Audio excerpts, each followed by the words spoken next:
सर्वप्रथम सर्वांना जय शिवराय। आज आहे 1 जून आणि मान्सूनची जी काही प्रगती आहे किंवा मान्सूनची जी काही वाटचाल आहे ही कुठपर्यंत पोहोचली आणि पुढची स्थिती काय असणार आहे देखील आपण ग्राफिक्सच्या माध्यमातून आपल्या पॅनलवरती समजून सांगूयात। मित्रांनो, 6 ते 7 जून पर्यंत मान्सून महाराष्ट्राच्या तळ कोकण मुंबईसह बरसण्याची शक्यता आहे। हा अंदाज सर्वप्रथम आपणच दिलेला आहे। त्यानुसार महाराष्ट्रामध्ये जी काही स्थिती चालू आहे सध्याच्या 1 जून पासून आता पुढील 6 ते 7 तारखेपर्यंत परिस्थिती कशी राहील हे देखील आपण ग्राफिक्सच्या माध्यमातून पाहूयात। आणि अनेक प्रश्न आहेत मान्सून बाबत, अल्निनो असतील, अनेक गोष्टी असतील, त्याचा देखील खुलासा आपण ह्या व्हिडिओच्या माध्यमातून शेवटपर्यंत पहा, तो देखील करूयात। आता परिस्थिती पहा, सध्या मान्सूनचे मोसमी वारे हे अरबी समुद्रामध्ये पूर्णपणे त्याने पूर्ण क्षमतेने व्यापला आहे आणि बंगालचा उपसागर देखील त्याने आपल्या पद्धतीने कव्हर अप केलेला आहे। थोडा अडथळा भारताच्या पृष्ठभागावरती येण्यासाठी किंवा कोकण किनारपट्टीवरती येण्यासाठी दिसतो आहे, पण हा अडथळा अवघ्या 4 ते 5 दिवसांमध्ये संपुष्टात येईल आणि मान्सूनची जी काही वाटचाल आहे ती फास्ट गतीने महाराष्ट्राच्या तळ कोकणापर्यंत येण्यासाठी अवघ्या 6 दिवसाचा कालावधी आपण बाकी आहे। आता याची घोषणा शासकीय यंत्रणा कधी करेल, काय करेल हे सांगता येत नाही, पण मी माझ्या पद्धतीने हे एक्सप्लेन करण्याचा प्रयत्न करतो आहे। आता पद्धत बघा, ज्या कालपर्यंत जो काही पाऊस झाला आहे 31 मेला, जो राजस्थान, कर्नाटक, MP भागामध्ये आणि महाराष्ट्राच्या अनेक जिल्ह्यांमध्ये जसं की छत्रपती संभाजीनगर असेल, नाशिक क्षेत्र असेल, अहिल्यानगर असेल किंवा बीड जिल्ह्यासह सांगली, सोलापूरच्या काही भागामध्ये, बीडसह अनेक भागांची हजेरी पुढचे 4 ते 5 दिवस अजून कायम आहे। जवळपास 6 तारखेपर्यंत याचा जोर जो आहे स्थानिक लेवलला तो असणार आहे।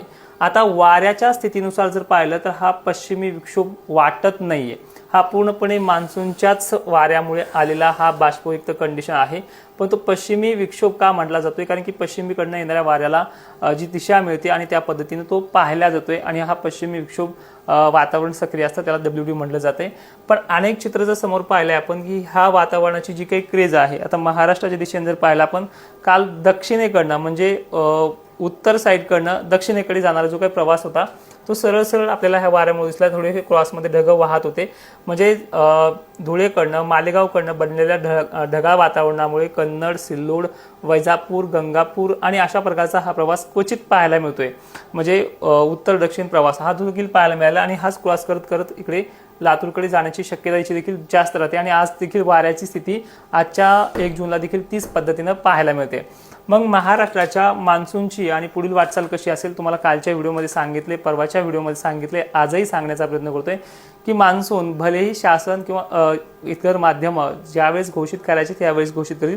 माझ्या एक्सपिरियन्सनुसार हा तळ कोकणात यायला जास्त काही कालावधी घेणार नाही। 6 जूनच्या संध्याकाळी किंवा 1 दिवस मागे पुढे जर धरला तर 7 जूनच्या संध्याकाळपर्यंत पुणे, कोल्हापूर, सांगली इकडे एक तळ कोकण, रत्नागिरी, सिंधुदुर्ग, मुंबईसह बरसणार आहे। ही गोष्ट नोट करून ठेवा, नंतर तुम्हाला मला कमेंट करायला सोपं जाईल। त्याच पद्धतीनं मान्सूनची पुढची वाटचाल महाराष्ट्रामध्ये, मग आपण इतक्या लवकर सांगतोय की 7-8 जूनपर्यंत 6-7 जूनपर्यंत मान्सून तळ कोकणात येईल, मग महाराष्ट्रामध्ये बरसायला किती कालावधी घेईल, तर हाच मुख्य प्रश्न आहे। मग जर आपण हा इतक्या लवकर सांगतोय तर मग 15-16 नंतरच पेरण्या का होतील, कारण हे महत्त्वाचं आहे। ज्यावेळेस मान्सून आलेला असतो, ज्यावेळेस मान्सूनची स्थिती स्थायिक असते, तो कधी कधी मुंबई तळ कोकण किनारपट्टी सुद्धा अनेक कारणांनुसार तो 4 ते 5 दिवस तर कधी कधी 6 दिवस सुद्धा सोडत नाहीये। एकंदरीत चित्र पाहिलं तर 14 जूनच्या नंतरच हे बदलणार आहे, ज्यामुळे महाराष्ट्राच्या मराठवाडा विभाग, पश्चिम विभाग, दक्षिण विभाग किंवा पूर्व विदर्भामध्ये मान्सूनचा पाऊस पडेल। हा जो पडतोय हा पूर्व मोसमी किंवा आपण WDचा जे काही चालू आहे वातावरण सांगणं, या पद्धतीनं तो आहे। मग स्थिती बदलायला आणखी आठवड्याभराचा कालावधी आहे। आठवड्यानंतर जर तळ कोकणातून किंवा मुंबईसारख्या ठिकाणानंतर त्याचा जोर ओसरल्यानंतर महाराष्ट्राची पुढची दिशा ठरते आणि एक्झॅक्टली 15 आणि 16 जूनच्या पुढे ते 22-23 जूनच्या कालावधीपर्यंत मराठवाडा, विदर्भ आणि पश्चिम महाराष्ट्रासह खानदेशाच्या पेरण्या सुरुवात होतील। यंदाची स्थिती कमकुवत आहे किंवा अल्निनोचा फटका आहे, लानिनाचा फटका आहे, या प्रश्नाचंही उत्तर मी तुम्हाला स्क्रीनवरती देण्याचा प्रयत्न करेल की 2019ने अनेक मोठ्या संस्थेने सुद्धा अल्निनोची अतिके ह्या वर्षी जास्त आहे असे सांगितले आहे। ठीक आहे सुद्धा, पण 2019ला सुद्धा वाहुणी ते अतिवृष्टी सदृश्य पावसाची परिस्थिती निर्माण झाली होती।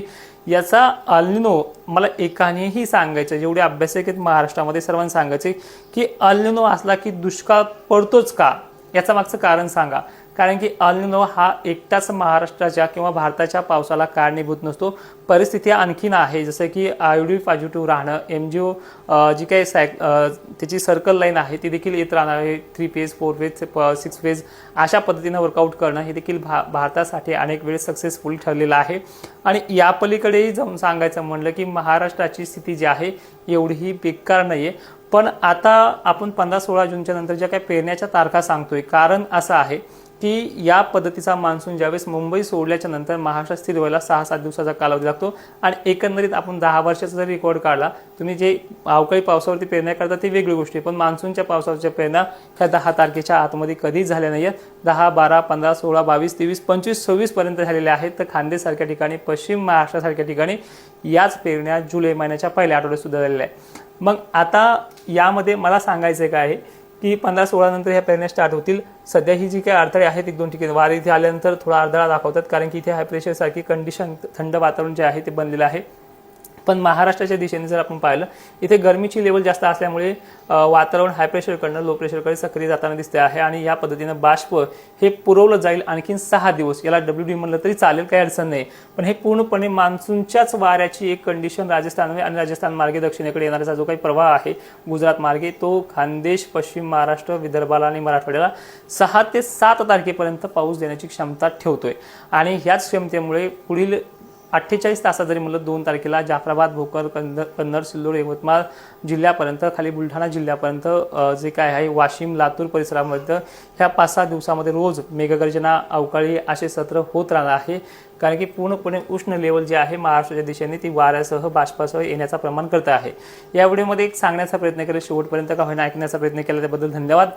पण महत्त्वाचा म्हणजे यंदा दुष्काळ नाही. दुसरी गोष्ट म्हणजे आपण ह्यावर्षी पेरण्याच्या तारखा देणार नाहीत, कारण की अनेक शेतकऱ्यांनी ह्याच 5-6 दिवसाच्या पावसावरती, अवकाळी पावसावरती पेरण्या स्टार्टअप केल्यात. आणि त्या स्टार्टअप केल्याच्या नंतर ज्यावेळेस हा गॅप पडेल 6-7च्या पुढे, त्या गॅपमध्ये तुमचं नुकसान जर झालं त्याचा जिम्मेदार आपण नाही. कारणही तसंच आहे, कारण की मी अनेक ठिकाणी पाहतोय अद्रक, हळद वगैरे काही जण स्प्रिंकलरनी, काही जण अमुक तमुक गोष्टी करून करतायत. पण विषय विनंती आहे, सोशल मीडियावरती प्रामाणिक काम करणं देखील चुकीचं ठरलेलं आहे. त्यामुळे यंदा पेरणीच्या तारखा सोशल मीडियावरती देणं चुकीचं ठरेल. ज्या आहे स्थिती ते आहे तेच आपल्या सोशल मीडियाच्या माध्यमातून, व्हिडिओच्या माध्यमातून तुम्हाला वारंवार सांगण्याचा प्रयत्न करणार आहेत. येत्या 48 तासामध्ये खानदेश, विदर्भ, मराठवाडा आणि पश्चिम महाराष्ट्रामध्ये पाऊस होत राहील. आज वारे जास्त असल्यामुळे काही ठिकाणी स्थानिक लेवलला काम करेल. 12-1 वाजेपर्यंत ढगाळ वातावरण सुरू होईल. आणि उद्या 2 तारखेपासून तर 4, 5, 6, 7ला सुद्धा सांगली, सोलापूर, कोल्हापूरसह अनेक भागांचा जोर वाढेल. यामध्ये व्याप्ती 20-25 आहे, पण अनेक ठिकाणी जसं काल वळणं भरलेलं काही ठिकाणी, तर त्यामध्ये आणखीन वाढ होत जाईल. आणि गुड न्यूज अशी आहे की 5-6 पर्यंत अनेक भागांना हा पाणी झाल्याशिवाय राहणार नाहीये. आणि तिथून पुढे मान्सूनची स्थिती वाढेल. यामध्ये काय समजलं किंवा नाही समजलं कमेंट बॉक्समध्ये आवर्जून कळवा. पुढचा व्हिडिओ कुठल्या टॉपिकवरती बनवायचा ते देखील सांगण्याचा प्रयत्न करा. जय शिवराय.